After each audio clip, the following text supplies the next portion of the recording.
మీకు తెలుసా? బ్రహ్మదేవుడి జీవిత చరిత్రను క్లుప్తంగా తెలుసుకుందాం. బ్రహ్మదేవుడు స్వయంభువుడు, అంటే అతడు ఎవరి నుంచి పుట్టలేదు.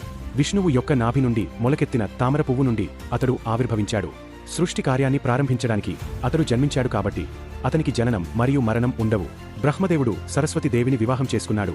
ఆమె జ్ఞానానికి మరియు కళలకు దేవత. వారికి అనేక మంది మానసపుత్రులు ఉన్నారు.